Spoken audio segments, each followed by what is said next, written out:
Hello students, today I will discuss finite and non-finite verb. It is very important topic for academic and competitive English. Okay, तो finite and non-finite verb समझने से पहले हम क्या करते हैं, verb समझ लेते हैं। वर्ब क्या होती है? तो देखो, verb is an action word. Verb क्या होती है?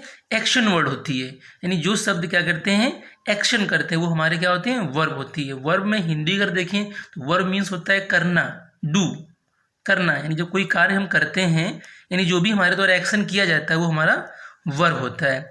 तो वर्ब बेसिकली टू टाइप्स होते हैं वर्ब के। एक हमारी होती है मेन वर्ब और एक होती है ऑक्सिलरी वर्ब। मेन वर्ब को हम लेक्सिकल वर्ब बोलते हैं, ऑर्डिनरी वर्ब बोलते हैं, प्रिंसिपल वर्ब बोलते हैं और फुल वर्ब बोलते हैं। और दूसरी हमारी होती है एक्सिलरी वर्ब। ऑक्सिलरी वर्ब को हम बोलते हैं हेल्पिंग वर्ब। ओके, तो अब आता है मेन वर्ब। मेन वर्ब हमारी दो प्रकार की होती है, एक फाइनाइट वर्ब होती है, दूसरी नॉन फाइनाइट वर्ब होती है। ज़्यादातर बच्चे इसमें finite and non finite verb में डिफरेंस क्रिएट नहीं कर पाते कि what is finite verb and what is non finite verb. तो सो टुडे, यानी आज हम आपको इसी डिफरेंस के बारे में बताएंगे कि आखिर में finite and non finite verbs में क्या डिफरेंस होता है। तो देखो, फाइनाइट वर्ब का मतलब होता है सीमित, लिमिटेड। ये क्या होती है? सेंटेंस में लिमिटेड होती है, यानी सीमित होती है। अगर इसको हम डेफिनेशन क्रिएट करें कि which verbs change according to its number और पर्सन और टेंस, यानी जो वर्ब क्या होती है, सेंटेंस में सब्जेक्ट के नंबर, पर्सन और टेंस के अनुसार अपने आप को बदल ले। यानी जो वर्ब सेंटेंस में सब्जेक्ट के अनुसार, यानी सब्जेक्ट के नंबर, पर्सन या टेंस के अनुसार अपने आप को बदलती रहे, उसे हम क्या कहते हैं? फाइनाइट वर्ब कहते हैं। यानी कि अर्थात जो सब्जेक्ट के नंबर, वचन, पर्सन और टेंस के अनुसार अपने को लिमिटेड रखता है, उसे हम कहते हैं फाइनाइट वर्ब।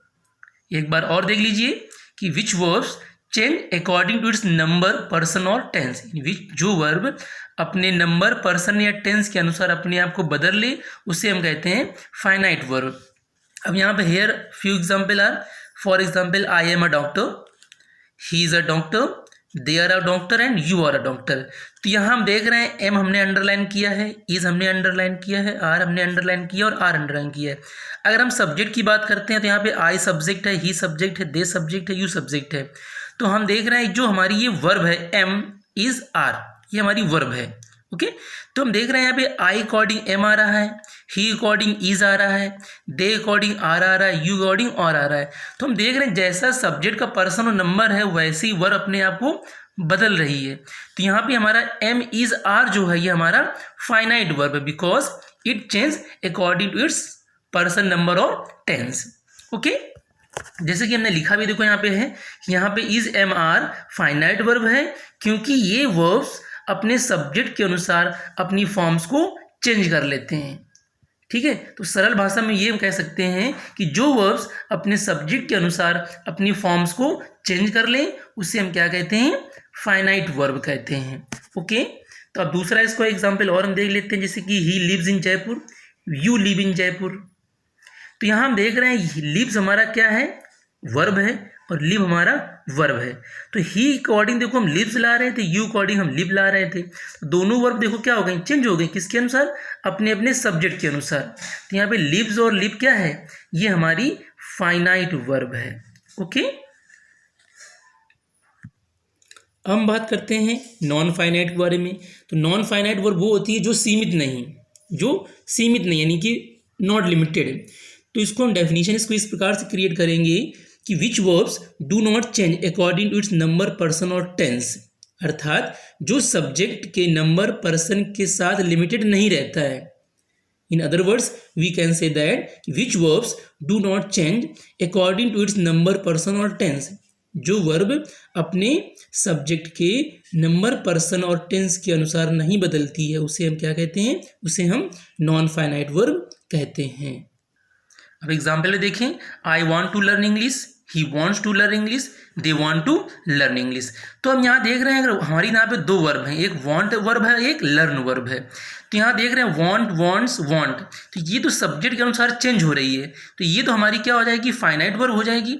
लेकिन हम देख रहे हैं यहाँ पे to learn, to learn, to learn, तो इसका सब्जेक्ट पर कोई इफेक्ट नहीं पड़ा, यानी कि इसका क्या हो रहा है, सब्जेक्ट यानी सब्जेक्ट अकॉर्डिंग कोई इफेक्ट नहीं पड़ रहा है, यानी कि अपने सब्जेक्ट के अनुसार नहीं बदल रही है। तो यहाँ पे टू लर्न, यहाँ भी टू लर्न, यहाँ भी टू लर्न है।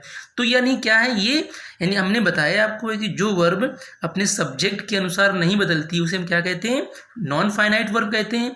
तो यहाँ पे जो टू लर्न है वो हमारी क्या है, नॉन फाइनाइट वर्ब है।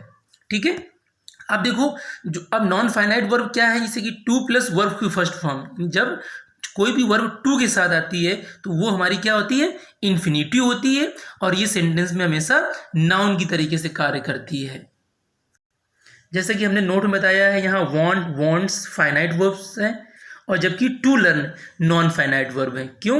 क्योंकि इस सेंटेंस में इसका सब्जेक्ट के अकॉर्डिंग परिवर्तन नहीं हो रहा है। ठीक है, अब दूसरा एग्जाम्पल हम ले लेते हैं। जैसे लिखा I like writing, he likes writing, they like writing.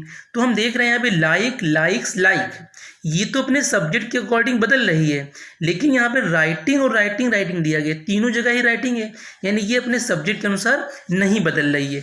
तो यहाँ पे ये हमारी क्या है, ये हमारी नॉन फाइनाइट वर्ब है। ओके, क्यों? क्योंकि ये अपने सब्जेक्ट के अनुसार नहीं बदल रही है। अब देखो ये वर्ब के साथ आईएनजी फॉर्म से, वर्ब के साथ आईएनजी फॉर्म से आ रही है, तो यानी जब वर्ब प्लस आईएनजी फॉर्म आती है तो ये क्या होती है, जीरंड होती है। ठीक है, अब दूसरा एग्जांपल अगर हम डिस्कस करते हैं, लिखा I love a blooming flowers, they love a blooming flower, he loves a blooming flower. तो यहाँ पे देख रहे हैं लव, लव, लव्स, ये क्या हो रहा है, ये अपने सब्जेक्ट के अनुसार बदल रहे हैं। यहाँ पे लव, लव्स क्या हो जाएगा, ये फाइनाइट वर्ब हो जाएगी, लेकिन ब्लूमिंग, ब्लूमिंग, ब्लूमिंग ये अपने सब्जेक्ट के अनुसार नहीं बदल रही, तो ये हमारी क्या हो जाएगी, नॉन फाइनाइट वर्ब हो जाएगी। अब वो प्लस आईएनजी इसको क्या हो जाएगा, प्रेजेंट पार्टिसिपल। ठीक है, तो ये हमारी ब्लूमिंग क्या है, पार्टिसिपल है।